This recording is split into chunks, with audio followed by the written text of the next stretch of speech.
Introduction. In a small village in northern England, surrounded by dense forests and crossed by the icy Gedding River, stood the ancient Stenholt Mill. Over generations, the stories about this place lingered, whispered on stormy nights when shadows seemed to come alive, and the wind carried the lament of the dead.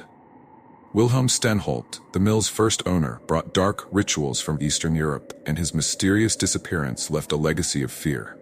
Maxwell, a skeptic paranormal investigator, and later Emma, a curious journalist, both faced the mill's horrors, uncovering its dark secrets and encountering terrifying specters. The mill remains a sinister reminder of the power of ancient evils, waiting for its next victim. The story. In a small village in northern England, surrounded by dense forests and crossed by the icy Gedding River, stood the ancient Stenholt Mill. Generations passed, but the stories about that place always remained, whispered on stormy nights. Nights when shadows seemed to come alive, and the winds carried the laments of the dead. Stenholt Mill, with its stone walls worn by time and its broken windows, maintained a sinister presence.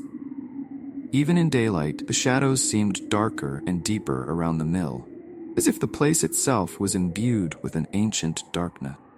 The villagers avoided passing by, especially at night, and children were warned never to approach the cursed place. It was said that the mill held a dark secret, a legacy of its first miller, Wilhelm Stenholt, who came from Eastern Europe during times of extreme penury. Wilhelm was a tall, gaunt man with a severe face and deep eyes, seemed to penetrate the soul of anyone who dared to look at him. His clothes were always dark, and he carried with him an aura of mystery and fear.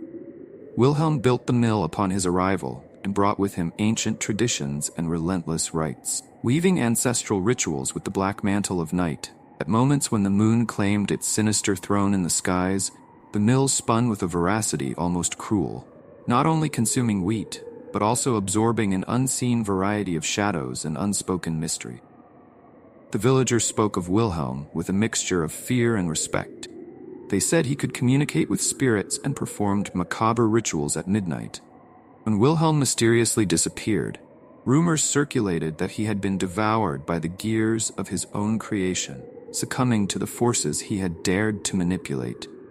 Since then, the mill passed through various families, but none stayed for long. Whispers claimed that bloodstains reappeared on the old stones, and a lamenting sound, almost a scream, could be heard screeching along with the grinding blades in the dead of night. Maxwell was a young adult fascinated by paranormal and urban stories.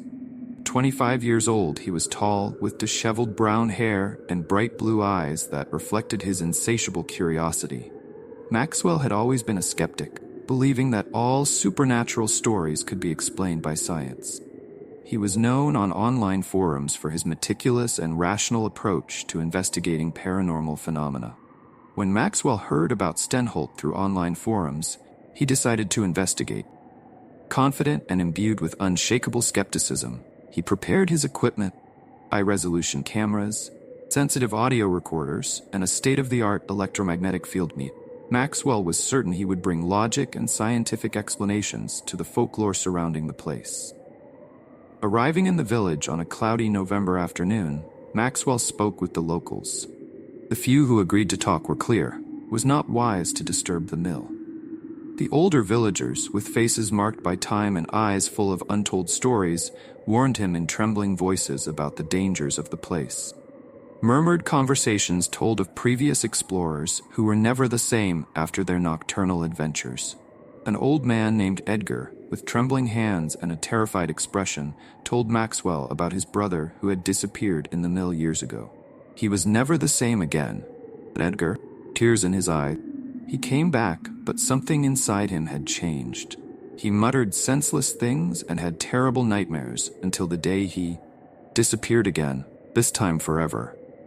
Ignoring the warnings, Maxwell adjusted his backpack and the lights on his camera and set off towards the mill. Approaching the mill, submerged in growing shadows, Maxwell noticed how imposing the structure remained despite the weight of years. Broken windows and rotting wood could not hide the aura of authoritative danger the mill exuded, like a silent warning to the unwary.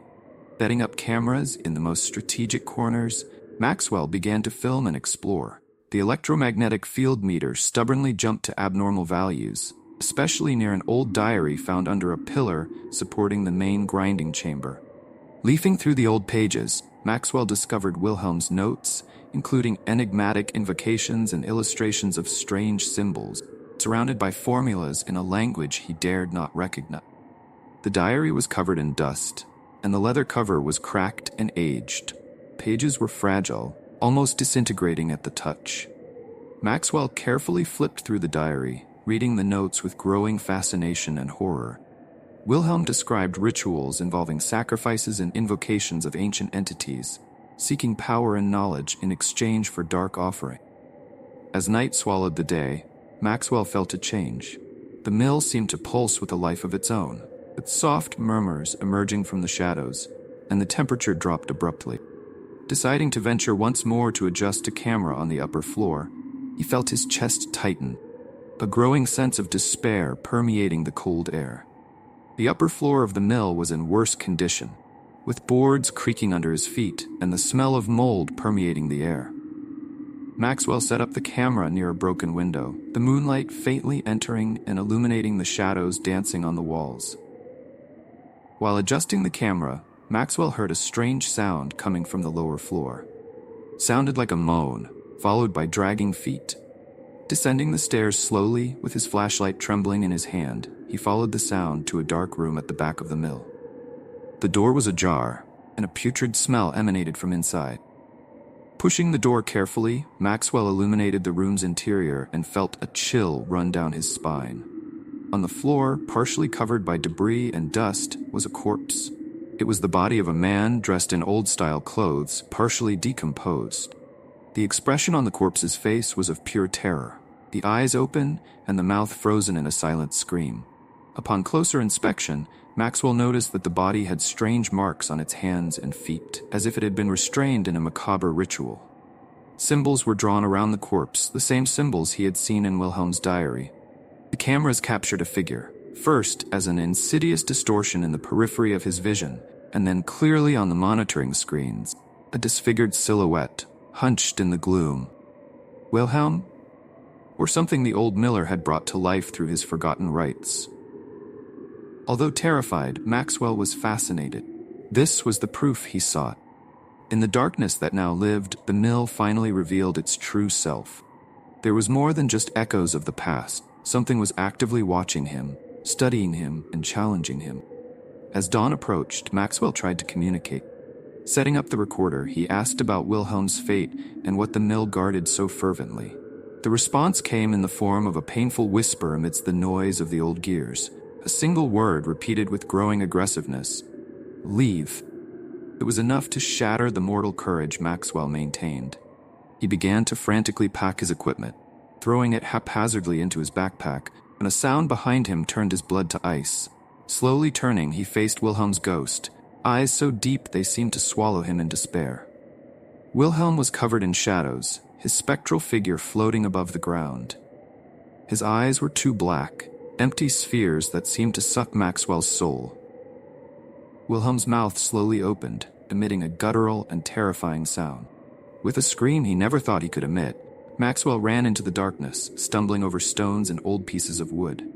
Reaching the cold exterior, he didn't stop until he got into his car and drove away, never looking back. Leaving behind the mill, he never wanted to hear about again. The videos, when analyzed later, showed more shadows and whispers than Maxwell's camera initially captured. The images revealed spectral figures moving through the mill's shadows, appearing and disappearing quickly. Whispers in ancient languages could be heard, creating a palpable atmosphere of terror. Maxwell shared his findings online, where he quickly became a viral sensation among supernatural enthusiasts and a warning to skeptics. Stenholt Mill, however, remained as it always had, immobile and mysterious, guarding its mortal memories away from the eyes of the living. For Maxwell, the terror of that night would always be within reach of his mind, a dark reminder that there are truths in this world that perhaps should remain hidden and undisturbed. Years later, a young journalist named Emma, drawn by the legend of Stenholt Mill and Maxwell's viral account, decided to revisit the site. Emma was determined and brave, with wavy red hair and intense green eyes. She had always been fascinated by the occult and the stories of terror that seemed to defy logic. Armed with modern technology and an insatiable curiosity, Emma was determined to uncover what really happened to Wilhelm Stenholt and what still inhabited that dark mill. Arriving at the mill on a cold December night, Emma set up her cameras and sensors, following in Maxwell's footsteps. As she explored the old mill, the shadows seemed to lengthen, and the gears began to creak again. Wilhelm's spirit was not at rest, and something even darker awaited those who dared to disturb its domain. Emma found Wilhelm's diary, just as Maxwell had, and began reading its dark pages. The notes detailed even more terrible rituals than she had imagined, involving human sacrifices and invocations of dark entities. Emma felt a chill run down her spine as she read Wilhelm's words, understanding the depth of the evil that inhabited the mill. Exploring a secret passage that Maxwell hadn't discovered, Emma found a dark, damp basement. The atmosphere was oppressive, and a nauseating smell of death permeated the air. With her flashlight trembling, Emma descended the stone steps, feeling the presence of something malevolent around her. At the bottom of the basement, Emma found a ritualistic chamber. The walls were covered in strange symbols and dried bloodstains. In the center of the chamber was a stone table, and on it, a mummified corpse with the same ritual marks Maxwell had described. Emma felt a wave of terror as she realized the corpse was chained with rusty chains, and next to the table were ancient torture instruments. Suddenly, a spectral figure emerged from the shadows, its black, empty eyes fixed on Emma. It was Wilhelm, or what was left of him. The entity advanced slowly, its presence causing the temperature to drop drastically. Emma tried to back away, but her legs were paralyzed with fear. The entity extended a hand, and Emma felt an invisible force grip her heart, making it hard to breathe. With superhuman effort, Emma managed to activate an audio recording device, asking in a trembling whisper, "Who are you? What do you want?" The answer came in a chilling murmur, "Release." In a last act of desperation, Emma managed to move and ran to the basement exit, feeling the entity close behind her.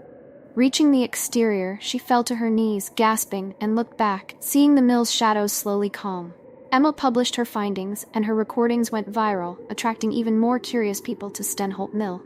However, those who dared visit the site after Emma reported terrible experiences, and some were never seen again. Stenholt Mill continued to be a place of mystery and terror, curse that seemed endless. Maxwell and Emma, though living in different places, shared a dark connection, both marked by the encounter with the ancient evil that inhabited the mill. Stenholt Mill, with its moss-covered stone walls and rusty gears, remained a sinister reminder of the power of darkness. The stories continued to be whispered on stormy nights, reminding everyone that there are places in this world where shadows are deeper and secrets darker.